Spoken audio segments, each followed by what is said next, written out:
বন্ধুরা, আমি অনামিকা চলে এলাম একটা নতুন রেসিপি নিয়ে। আজকের রেসিপি হচ্ছে খুবই মজাদার একটি রেসিপি, সুজির কেক।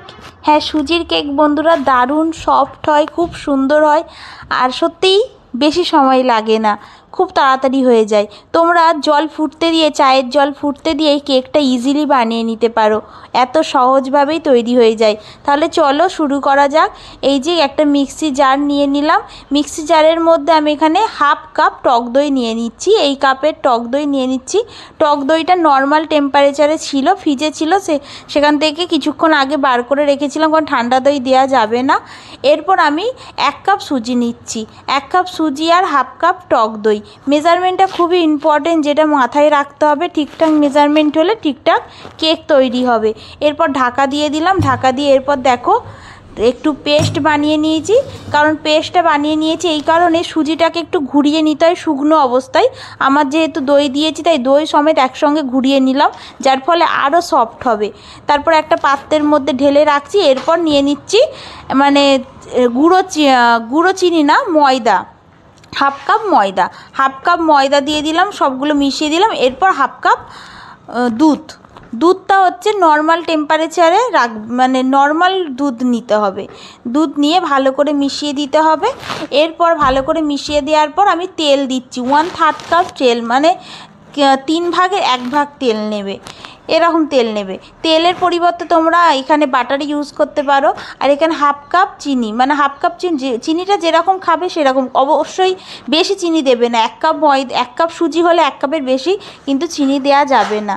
1 কাপের কম দিতে পারো, কিন্তু 1 কাপের ওভার হবে না, চিনিটার পরিমাণটা এরকম থাকবে। ভালো করে মিশিয়ে নিচ্ছি, একটা চামচের সাহায্যে ভালো করে মেশাচ্ছি।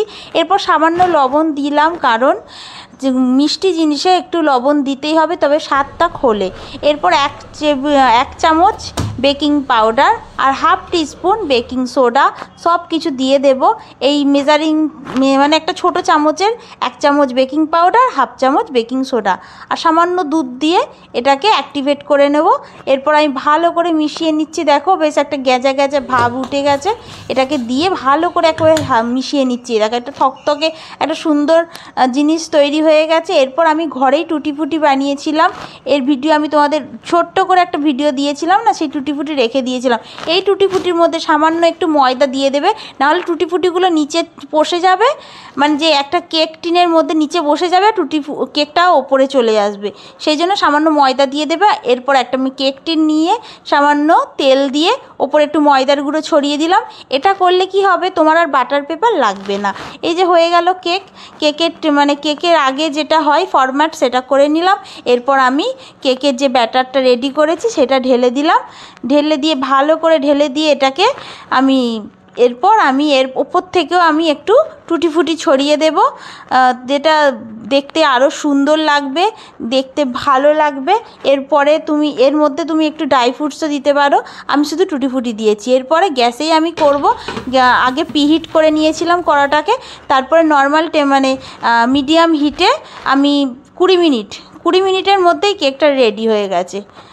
এরপর দেখো কেকটা ছুরি দিয়ে দেখাচ্ছি, পুরোটাই লেগে যাচ্ছে না, মানে এটা পুরোপুরিভাবে কুক হয়ে গেছে, বাস হয়ে গেছে। এরপর একটু দেখো এতটাই সুন্দর কুক হয়েছে যে এটা কিন্তু উঠে আসছে, এতটাই ভালোভাবে তৈরি হয়েছে, আর বেশিক্ষণ সময় লাগেনি, 20 মিনিটের মধ্যে কিন্তু রেডি হয়ে গেছে।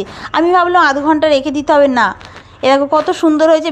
পিছনটাও তোমাদেরকে দেখালাম, কত সুন্দরভাবে রেডি হয়েছে। এরপর দেখো আমি একটু হালকা ঠান্ডা হতে কাটছি। অবশ্যই খুব গরম অবস্থায় কেকটা কাটতে যাবে না, হালকা ঠান্ডা হলে তখনই কেকটা কাটবে।